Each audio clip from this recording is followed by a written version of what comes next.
Hello everybody and welcome to week 6. Our theme this week is learning in the environment, research and practice. So this is a quick overview of our presentation. We're going to situate ourselves within Palmer's 1998 paper on the 3 components of environmental education, and this is going to set the stage for our next 3 weeks of learning.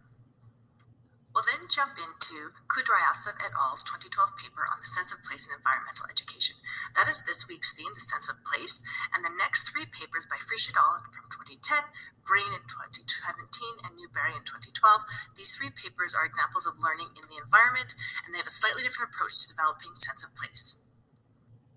Our next 3 weeks of learning are going to be built around and framed around Palmer's 3 components of environmental education, which are education in the environment, education about the environment, and education for the environment. This week, we'll be focusing on education in the environment, which is shown by that little star. And we'll explore how experiences in the environment can lead to an overall sense of place, which can foster environmental actions and behaviors.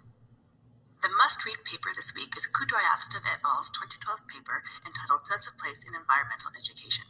This is a lit study and has many articles and papers discussed within. It also has a wealth of resources which may be beneficial for our upcoming lit study and project. Kudrayevtsev et al. Describe a disconnect between sense of place research and environmental education, as most research on sense of place has been done in other areas like place-based learning and place-based education. And this is interesting, as sense of place has been discussed in the literature for over 100 years. Kudrayevtsev et al. Describe one sense of place as being the combination of one's place attachment to a location, which is fostered by one's place meaning, as shown in Figure 1.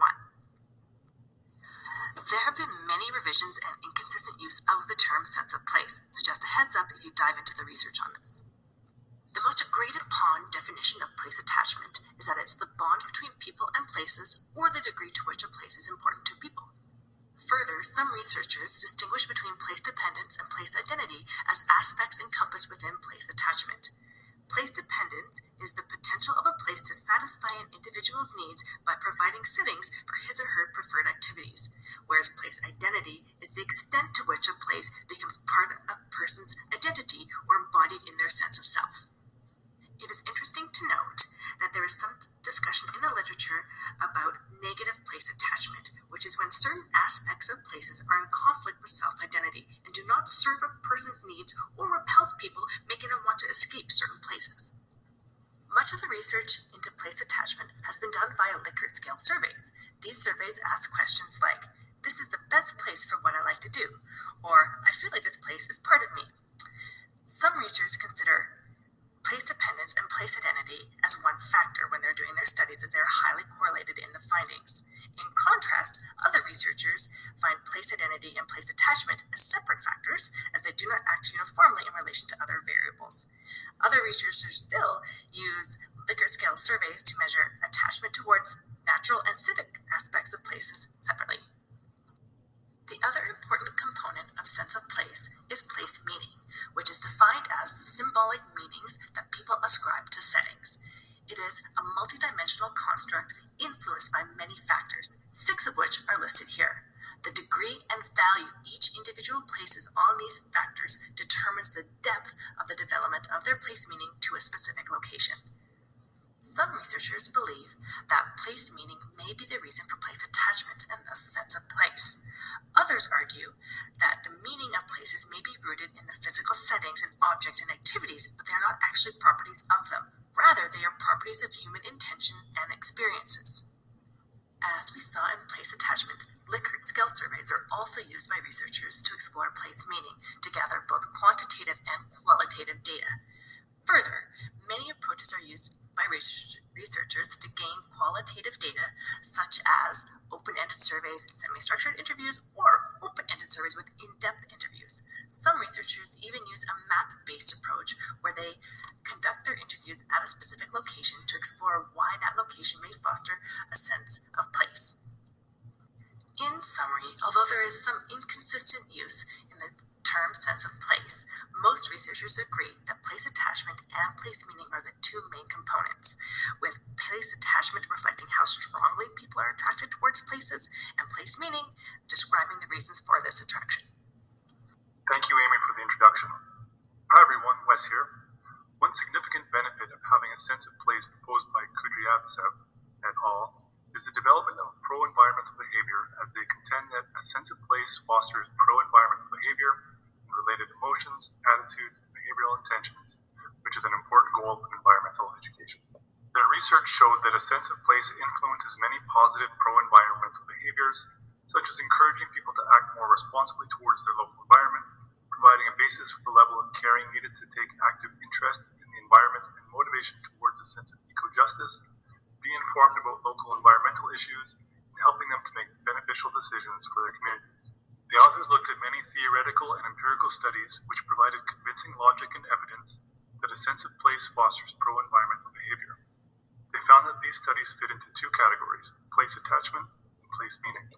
As Stephen Gould wrote, "We cannot win this battle to save species and environments without forging an emotional bond between ourselves and nature as well. For we will not fight to save what we do not love." Kudryavtsev et al. Cited many studies which demonstrate significant correlation between place attachment and place meaning with pro-environmental behavior, as well as other studies that were able to confirm specific cause and effect relationships. While a sense of place has been shown to foster pro-environmental behavior, it is more difficult to pinpoint just how environmental educators can influence the development of this sense of place in students. Research is lacking in how educators can best help foster a sense of place, but various factors have emerged that educators can use to develop both place attachment and place meaning.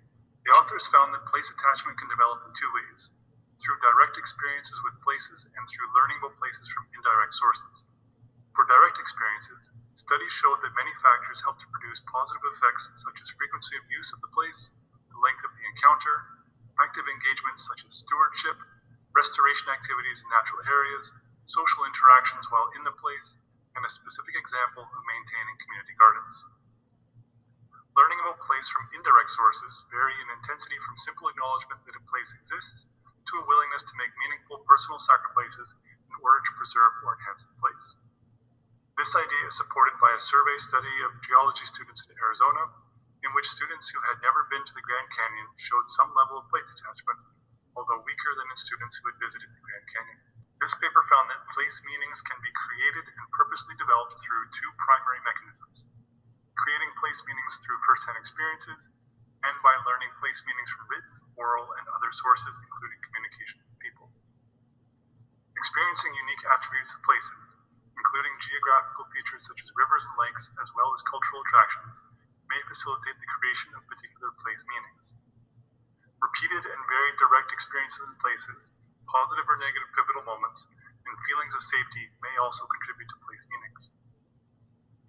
Place meanings are also created, cultivated, and modified by means such as stories, myths, literature, promotional materials, folklore, paintings, music, films, history, casual conversations, and memory. In some cases, narratives may even be more important than direct experience in developing place meaning. Next, Trevor will discuss how environmental education influences a sense of place. Hi everyone, this is Trevor, and now we're going to look at sense of place and EE. Kudryavtsev shows two general approaches that are used that are often combined to influence sense of place to achieve pro-environmental behavior. There's the experiential approach, which includes unstructured time and outdoor programs to explore places on one's own, or at least without intentional teaching about a place. Instructional approach would include like lectures, storytelling, books, art, movies, websites, or other media. The meanings here are conveyed by instructors rather than experiential creations by students. And then there's the combined approach that combines both of these other two approaches. It utilizes direct place experiences and instruction to build place meanings.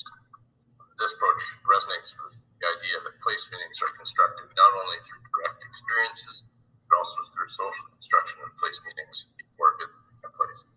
Name that plant, overcoming plant blindness and developing a sense of place using science and environmental education is by Frisch, Unwin, and Saunders, written in 2010, and it discusses how our sense of place is influenced by our knowledge or lack thereof of plants.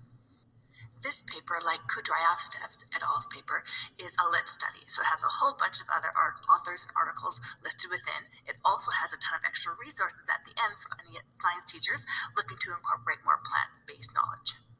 So let's start by discussing plant blindness, but to do so we need to back it up a little bit and look at the concept of plant neglect, which is the idea that science teachers reduce the amount of time they actually spend teaching plants. It has been around a long time in the literature and has also been known as Zeus chauvinism and Zeus centrism. This leads to the definition of plant blindness, which explores the reasons why people tend to overlook plants, why there's plant neglect. Researchers think that we overlook plants due to the way our visual information processing systems work, where visually we see a lot of things, but what we actually pay attention to is quite limited, typically determined by whether what we're paying attention to has meaning and or survival value. This has been called inattentional blindness. So, plant blindness can lead to a lack of awareness and knowledge of plants' roles and importance in ecosystems, which links us back to Lou's idea in 2005 of his nature deficit disorder, and that plant blindness may be a symptom of that.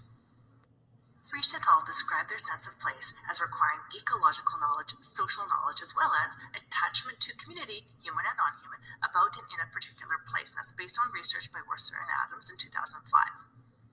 Frisch et al. Discuss ways teachers can incorporate more plant knowledge and understanding into their classrooms to combat plant neglect and therefore plant blindness to increase the sense of place. The first example is Wandersee and Clary's 2006 work on the use of taxonomic keys to help students situate and learn the names of common trees and plants in their area. So they're actually teaching students to combat their own plant blindness. This is related to Baum et al.'s 2005 work on incorporating plants into the topic of evolution, and in doing so using phylogenetic keys. And there's a lot of really great resources in the article about this.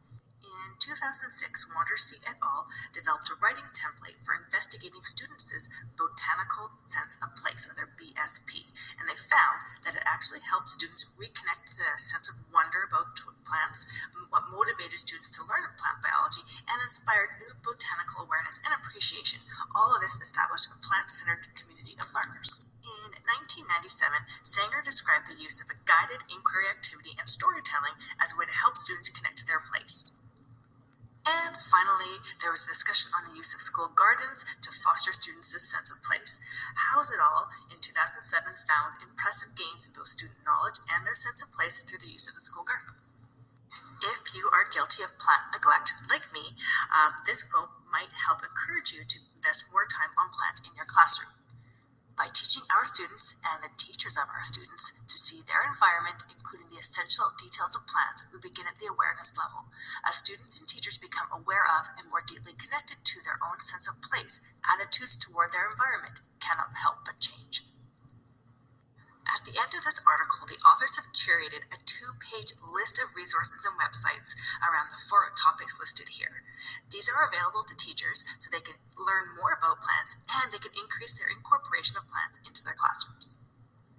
The next reading this week is from 2017, written by Carrie Green, entitled Children Environmental Identity Development in an Alaskan Native Rural Context.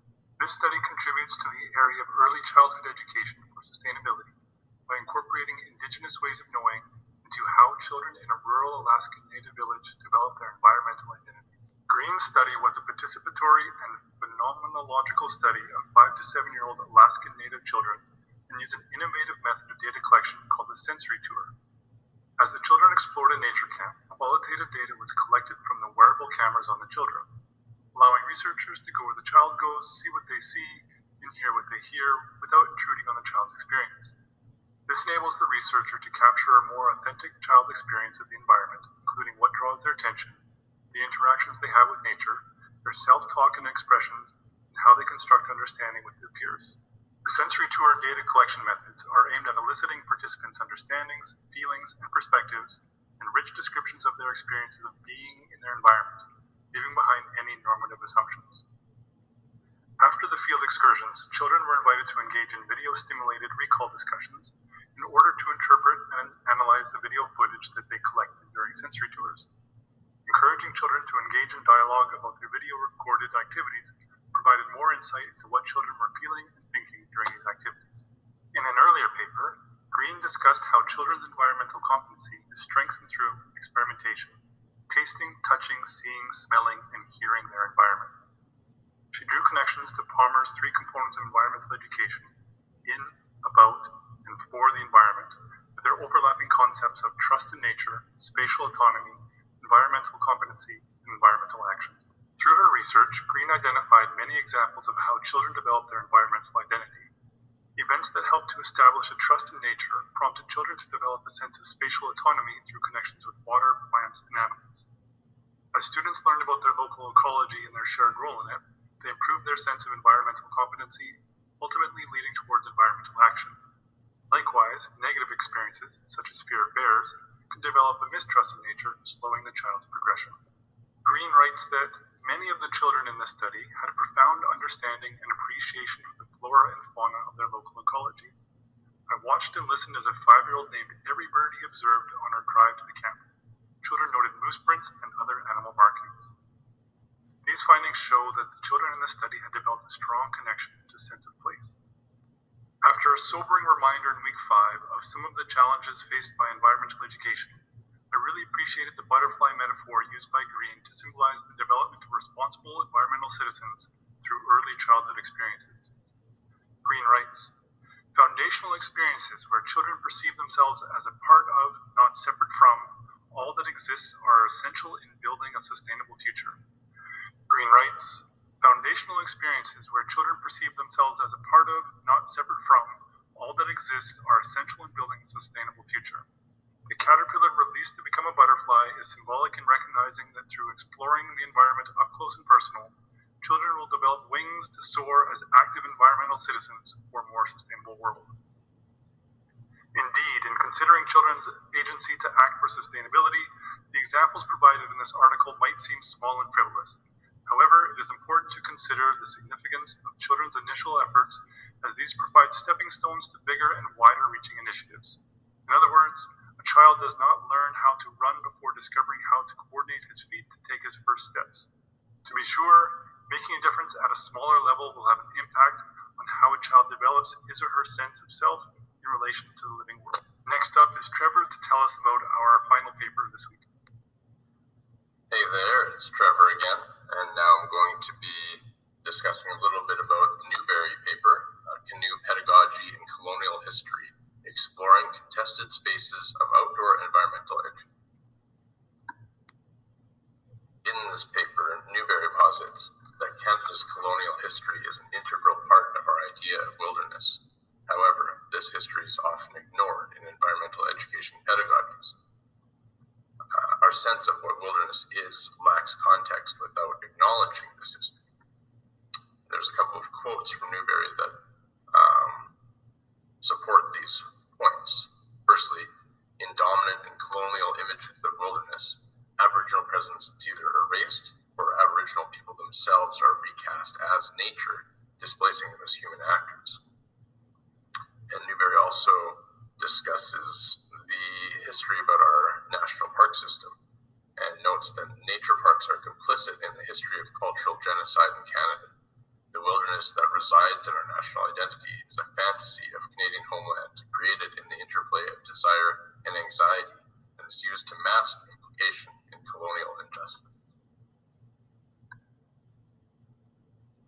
Newberry points out that our sense of wilderness in Euro-Western thought has actually changed over time, and that wilderness as a desirable space is actually a relatively new invention. For example, in the Bible, wilderness is portrayed as a place of moral confusion and despair. However, this began to change through the works of nature writers and conservationists in the late 1800s. There's a quote from Newberry that states, "Once thought of as the place of darkness where a person would go after being cast out of Eden, has now become synonymous with Eden itself." In many indigenous cultures, the idea of wilderness is a foreign concept. In some cultures, wilderness is considered home, the backyard, or even the pantry, meaning the Euro-Western view of wilderness is at odds with the worldviews of indigenous people who are deeply connected with the land. So a couple of key takeaways from this paper is that environmental education curriculum should acknowledge how colonialism has separated people from the land that has created the very wilderness that we romanticize, and that educators should allow for their students to feel emotional reactions to difficult histories, as we learn from encountering complex and challenging ideas and narratives.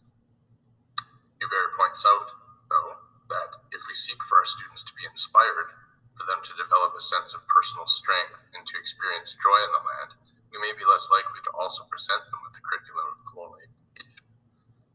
But because wilderness is dependent on the displacement of Aboriginal people, canoe tripping in wilderness spaces is not and can never be innocent or uncomplicated. So it's important to be having these conversations. That brings us to our discussion questions for the week. The first one is, how do you foster a sense of place in your teaching? How have you honored other cultural perspectives, sense of place, and ways of knowing in your classes? What challenges have you faced when incorporating these perspectives? The second question, describe, and we invite you to include pictures or videos if you can, describe a place where you have a strong place attachment and describe its place meaning. How did you develop your place meaning for this location? Thirdly, compare Palmer's Venn style diagram of the three components of EE with Green's nested version. These are the two diagrams you see below. Which diagram more accurately reflects your experiences and understanding of the three components of EE? If you could improve or alter these models, how and why would you do so?